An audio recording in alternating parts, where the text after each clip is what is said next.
통계에 따르면요, 단지 기분이 나쁘거나 사소하게 신체적 접촉을 했거나 아파트 층간소음 있잖아요. 그리고 도로에서 내 차 앞으로 끼어들기와 같은 것으로 시비가 붙어서 끔찍한 살인사건으로 이어지는 경우가 한 해에 300건이 넘는다 그래요.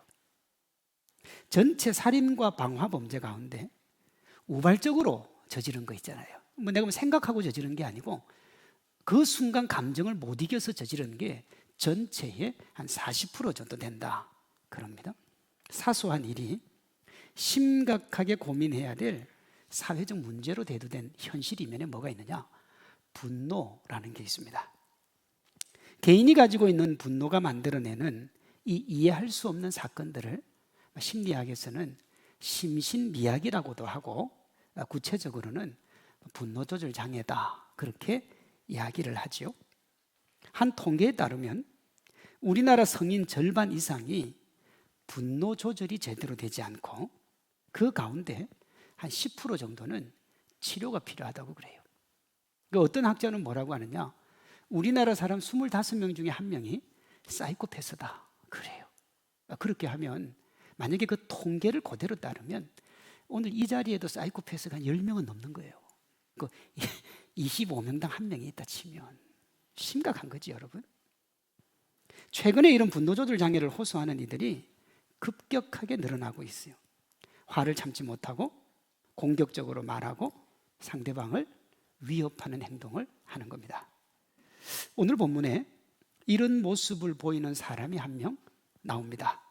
선지자 요나가 그 주인공인데 그가 분노조절 장애의 주인공이라고 하는 것이 우리에게 상당히 충격적입니다. 왜 충격적이냐? 그가 누구보다도 위대한 하나님의 사람이기 때문에 그렇습니다. 안 믿는 사람, 본래 그런 사람이었으면 누가 놀라겠습니까? 근데 그가 정말 멋들어진 하나님의 사람이기 때문에 충격적인 거예요. 1장에 보면 하나님으로부터 니느웨가 멸망할 거라는 예언을 하라고 부름을 받았는데 요나가 다시스로 도망을 가죠. 도망을 가다가 바다에 던져집니다. 던져지고 큰 물고기에게 삼킴을 당해가지고 그 안에서 하나님의 뜻을 발견하고 영적 체험을 합니다. 3장에 보면 사흘 동안 선포해도 될까 말까 그 넓은 니느웨 성을 단 하루 만에 복음을 전해요. 너희가 회개하지 않으면 멸망할 거라는 거예요.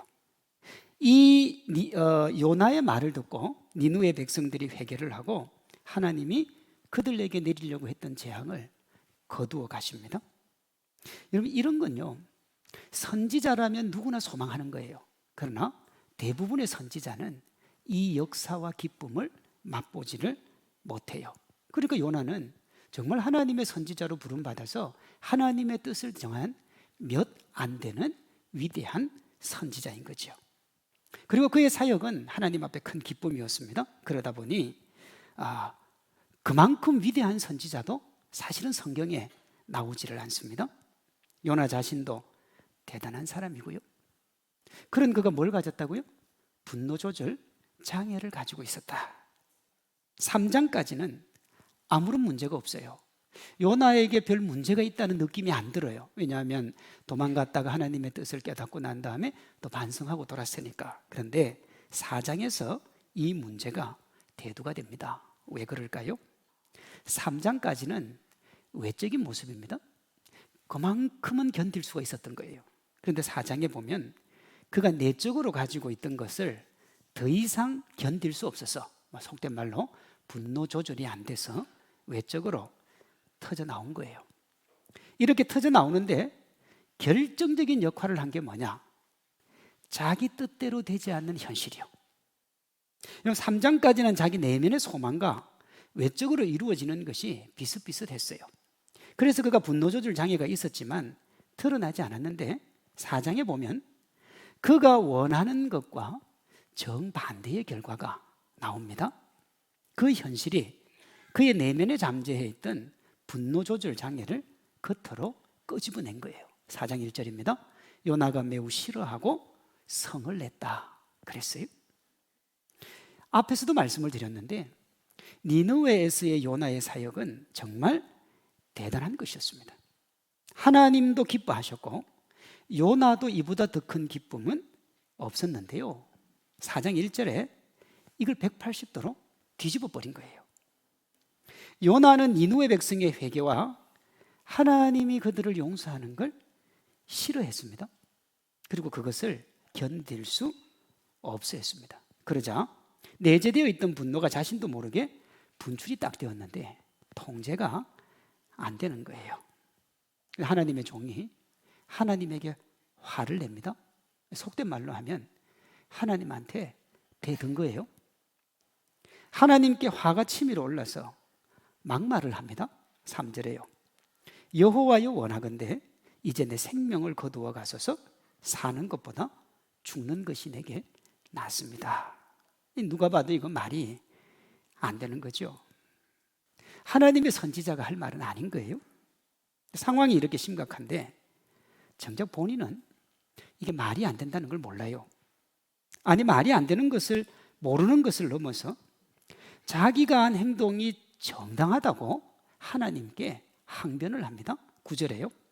하나님이 요나에게 이르시되 네가 이 박넝쿨로 말미암아 성내는 것이 어찌 옳으냐 하시니 그가 대답하되 내가 성내어 죽기까지 할지라도 내가 옳습니다. 마가파도요, 이런 마가파는 없어요. 이 마가파적인 행동, 말, 분노의 근원이 뭔가? 철저하게 자기중심적인 거예요.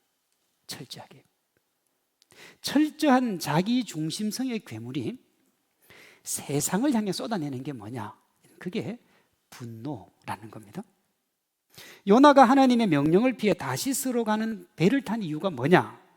니느웨가 멸망하기를 바랬기 때문입니다. 그런데 처음부터 스텝이 꼬인 거예요. 하나님이 억지로 니느웨로 다시 데리고 왔습니다. 3일을 복음을 선포해야 되는데 하루만 했어요. 왜?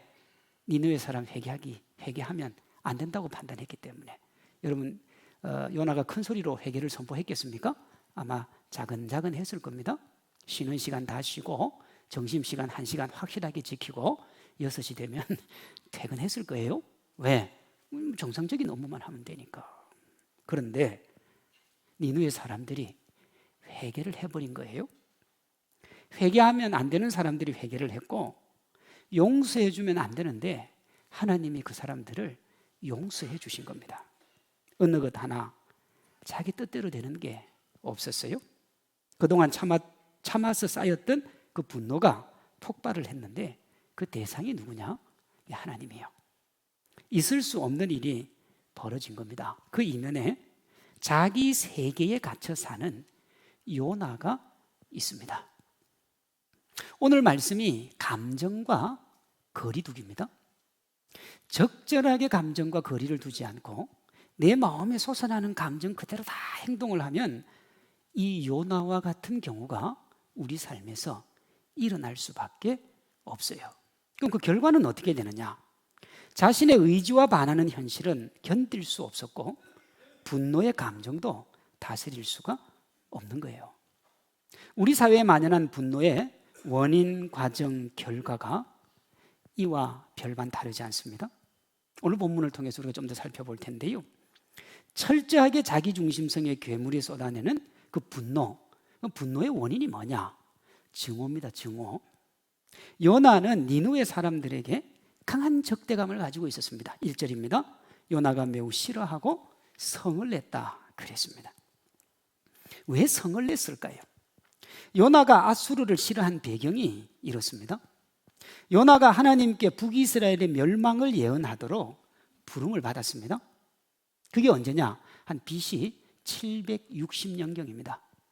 그리고 그로부터 40년 뒤인 BC 722년에 아수르가 북이스라엘을 멸망을 시켜요. 그러니까 아수르의 수도가 니느웨거든요. 요나는 아마 이렇게 생각했을 수 있습니다. 지금부터 40년 뒤에 북이스라엘이 망하는데 만약에 내가 이 니느웨에다가 회개 선포를 하지 않으면 니느웨는 스스로 망할 거다. 니느웨가 망하고 나면 북이스라엘은 망하지 않을 거다. 아마 그런 생각을 했을 수 있습니다. 그런데 그건 착각이죠. 왜냐하면 북이스라엘이 망한 이유는 아수르가 강대국으로 성장을 해서 망한 게 아니고 하나님의 말씀에 순종하지 않아서 하나님의 벌을 받은 겁니다. 그러니요, 아수르 없어도 니누에는, 아니 북이스라엘은 망할 수밖에 없어요. 자기 문제거든요. 그런데 이 요나는 누구에게 그 책임을 돌리느냐? 아수르가 강대해지면 우리가 망하고 아니면 안 된다는 기본적인 생각을 가졌던 거예요. 그러니 어떻게 해요? 아수르는 망해야 되는 거예요. 그냥 싫은 거예요. 아수르의 존재 자체가 싫고 그 나라 백성 자체가 싫은 거예요. 뭐 잘하고 못하고 하고 상관이 없어요. 우리나라 사람들이 일본에 대해서 무조건적인 악감정을 가지고 있는 경우와 비슷한 겁니다. 잘하는 거하고 못하는 거 상관없어요. 일본 말만 들어가면 싫은 거예요. 우리나라가 축구 잘 못하다가도 일본 만나면 잘하잖아요. 왜 잘합니까? 실력과 무관하게 일본은 무조건 이겨야 돼요. 그건 그냥 무조건 싫고 무조건 배타하는 거 비슷합니다. 북이스라엘이 그리고 요나가 무조건 싫었어요. 아수르와 하나님을 향한 요나의 분노를 보면 통제가 안 됩니다. 이 통제가 안 되면 어떻게 되느냐? 여러분, 분노는 극단적으로 흘러가게 되어 있습니다. 3절에 극에 달한 분노가 나와요. 여호와여 원하건대 이제 내 생명을 거두어 가소서. 사는 것보다 뭐가 낫다고요? 죽는 게 낫다. 그런데 이게 얼마 안 가요. 6절에 보면 갑자기 또 너무 행복해해요.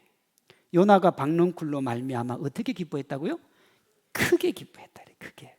근데 기뻐했다가 슬퍼했다가 또 갑자기 슬픔이 다가오는데 정말 극도의 분노를 합니다. 8절이요.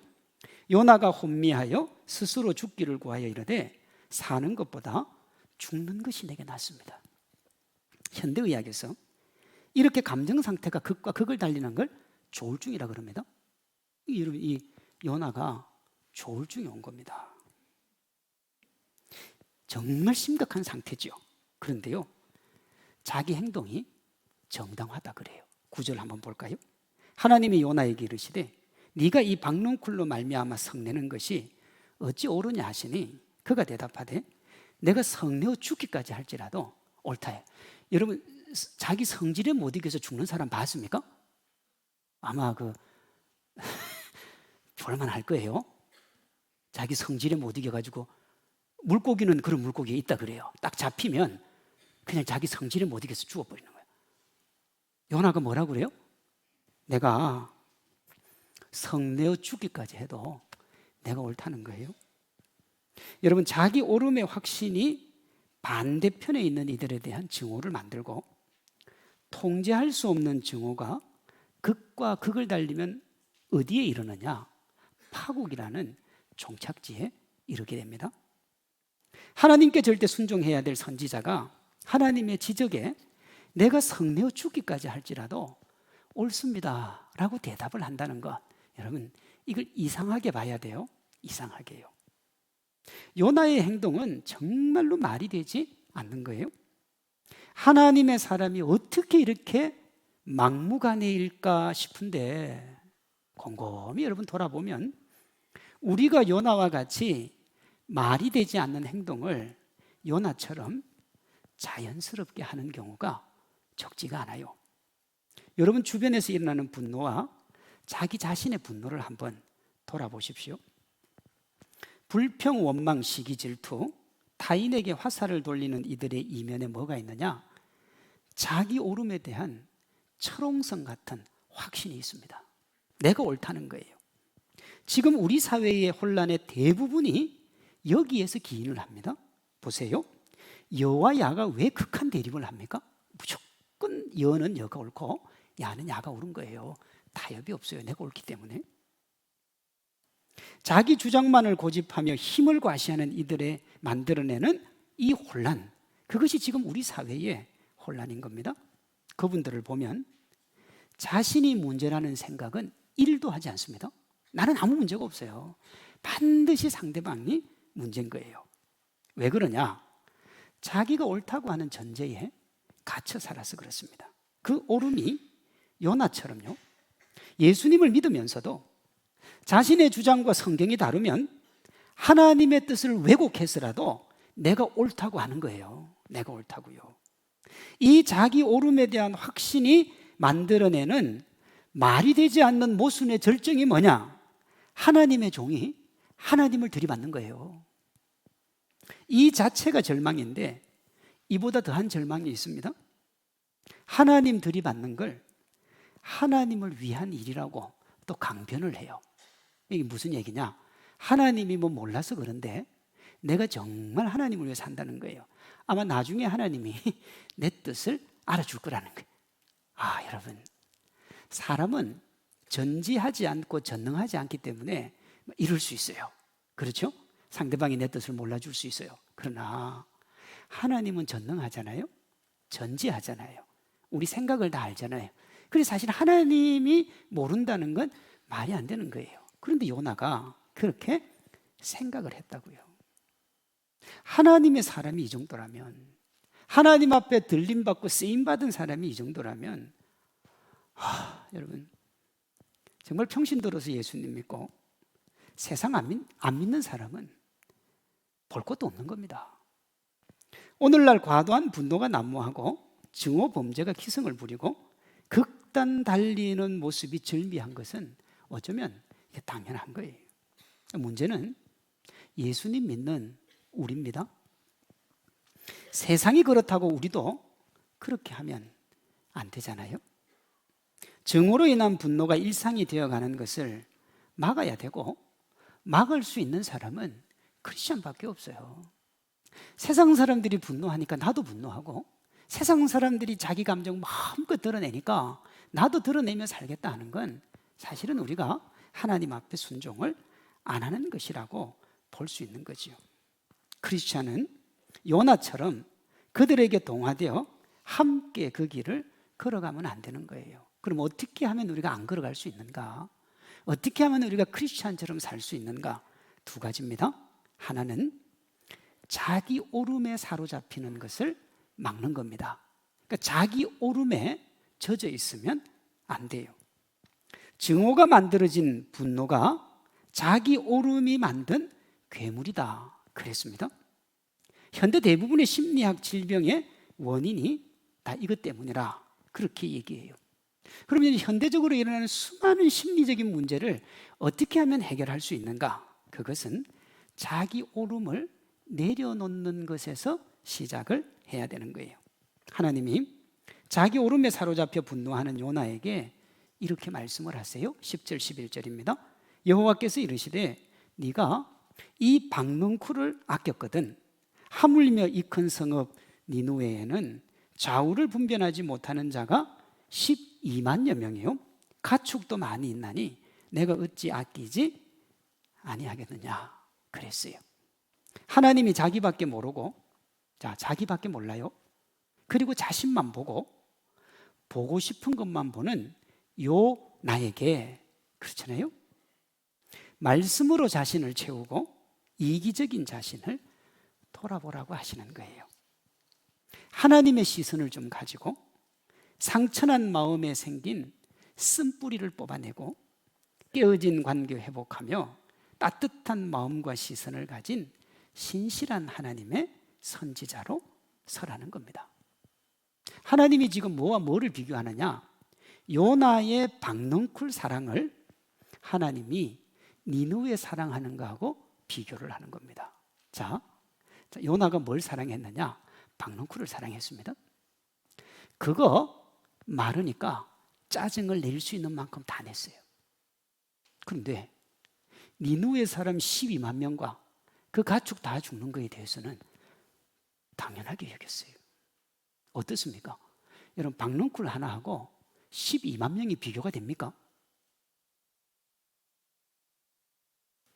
너무 어렵습니까? 박넝쿨 하나하고 12만 명을 비교하는 거예요. 근데 요나가 뭐라고 하냐면 나 죽기까지 성내도 박넝쿨 사랑하는 게 맞다는 거예요. 아, 참. 앞에서도 제가 그랬는데 우리의 모습이 요나를 참 많이 닮았어요. 10만 명의 생명보다 박능쿨을 귀하게 여기는 요나의 모습 한번 볼까요? 내 것은 악착같이 챙기고요, 아끼고요, 다른 사람 것은 어떻게 되든지 신경 쓰지 않고 함부로 하죠. 예를 들어서 여러분은 직장에서 이름 아닌 분도 있겠지만 그날 식사를 하고 난 다음에 내가 커피를 사야 될 경우에 내 돈으로 사니까 어쨌든 싼데 1,000원짜리 있는데, 그리고 거기에 2, 3천 원 있으면 오늘은 무조건 아이스 아메리카노 그것만 먹어야 된다. 악착같이 자기 돈을 아껴요. 그리고 내일 다른 사람이 살 때가 되면 제일 비싼 거 거기 가가지고 그 집에서 제일 비싼 거. 여러분, 이거하고 비슷한 거예요. 내 건 악착같이 안 끼고 다른 사람 거는 함부로 쓰고. 좀 더 확대해 볼까요? 나와 가까이 있는 사람, 내가 속한 공동체의 사람은 무조건 옳고, 내가 지금까지 관계해 온 사람은 틀려도 무조건 옳고, 나와 반대편에 있는 사람, 나와 가까이 있지 않았던 사람, 처음 보는 사람은 무조건 틀렸고, 그 사람에게는 함부로 해도 되고 우리끼리는 잘해야 되고, 여러분 다 여기 속한 겁니다. 요나가 그렇게 한 겁니다. 요나의 자세가 그랬고, 그것이 뭘 일으켰느냐? 증오와 분노를 일으킨 거예요. 하나님이 요나에게 그렇게 하지 말라고 하고 우리에게도 그렇게 하지 말라고 하시는 거예요. 하나님은 자기 오름에 갇혀서 주변에 있는 모든 이들을 힘들게 하고, 자기 자신은 분노와 짜증 속에 가두어둔 요나처럼 우리가 분노에 사로잡혀서 분노를 쏟아내면서 타인뿐만 아니라 자기까지 죽이는 그런 바보 같은 삶의 주인공이 되지 않기를 원하시는 거예요. 하나님이 원하시는 것은 우리 자신도 살고 주변도 살고, 그로 말미암아 우리 모두가 하나님께 영광을 올려드리는 겁니다. 어떻게 하면 이렇게 될 수 있을까요? 그것은 여러분, 우리가 하나님의 말씀을 듣는 겁니다. 우리의 마음을 자기 생각이 아니라 하나님의 말씀으로 채우는 거예요. 문제가 뭐예요? 우리 생각이에요.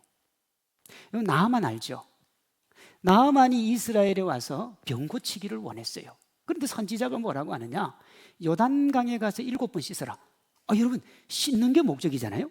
그런데 나아만이 뭐라고 그러냐면, 내 생각에는 저가 내게로 와서 당처 위에 손을 흔들고 만지며 안수할까 생각했는데 그냥 가서 씻으라고 하네. 기분 나빠요. 감정이 상한 거예요. 그래서 돌아가려고 그래요.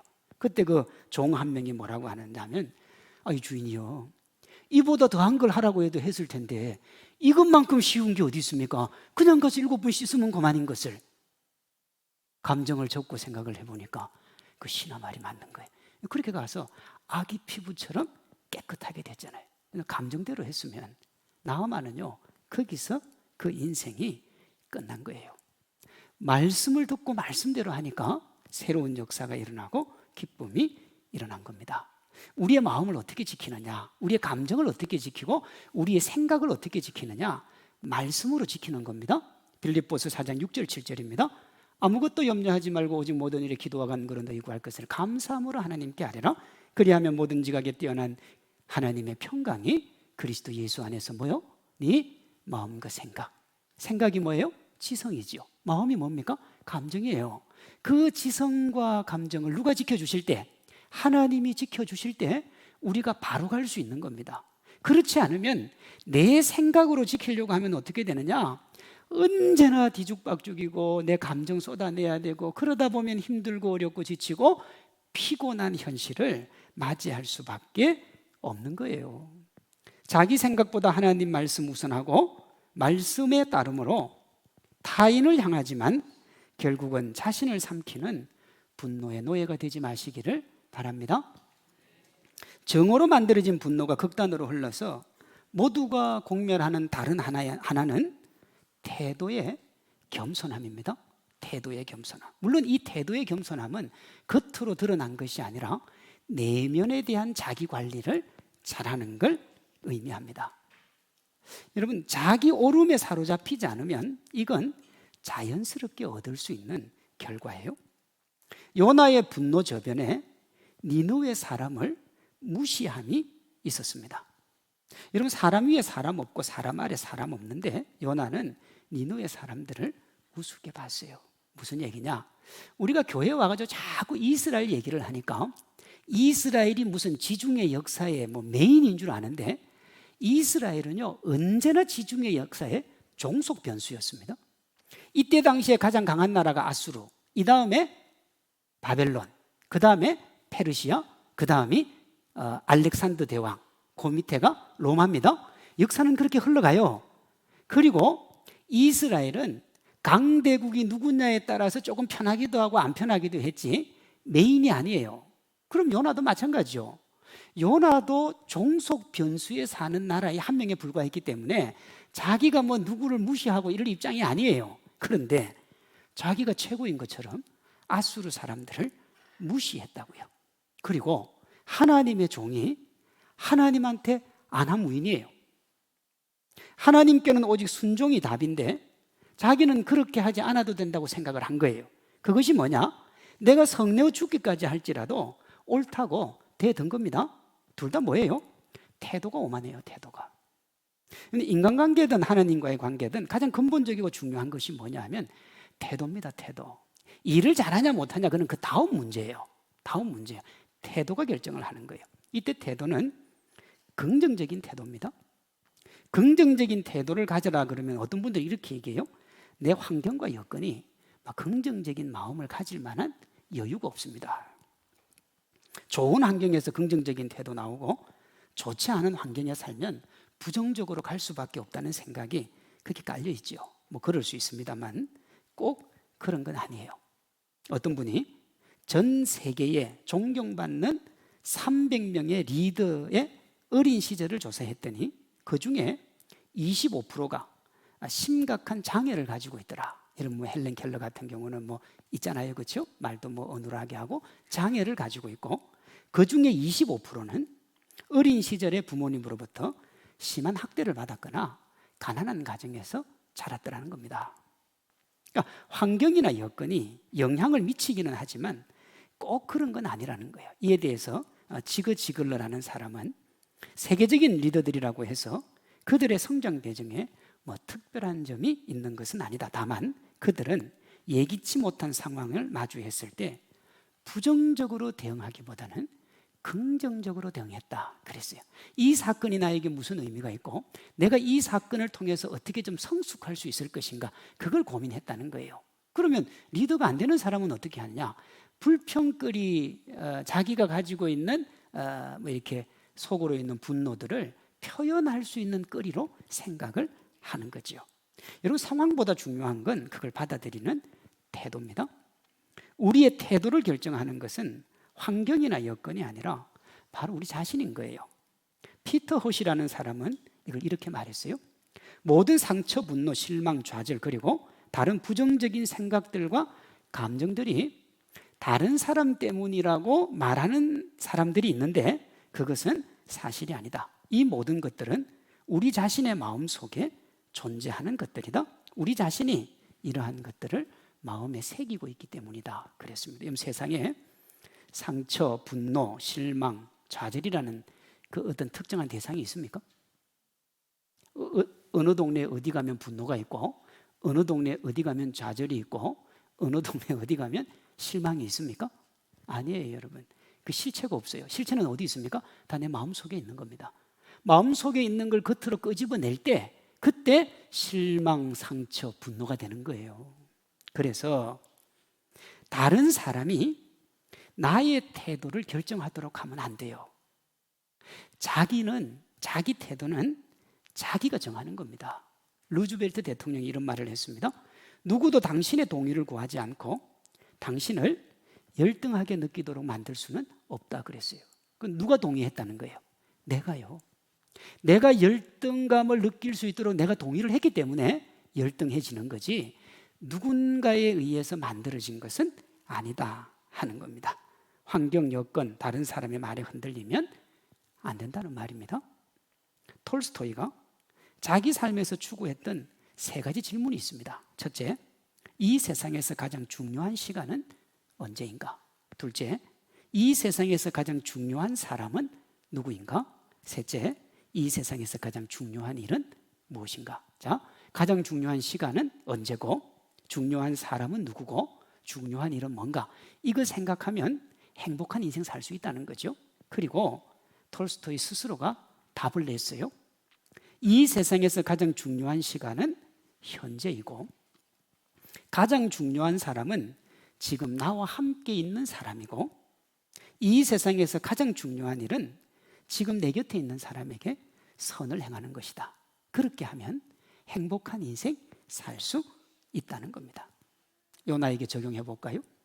요나가 현재에, 그리고 그와 함께 있는 사람에게 선을 행했으면 자신, 니느웨 백성, 하나님 다 행복했습니다. 다 즐거웠어요. 물론 요나 자신이 가장 행복했고 하나님에게 차고 넘치는 축복을 받았을 겁니다. 그런데 그가 현재 함께 있는 이들에게 저주를 원함으로 자신은 파멸로 이끌고 영원히 죽을 수밖에 없는 니느웨 사람들 다 회개시켜서 살게 해줬기 때문에 니느웨 사람들이 얼마나 고맙겠어요.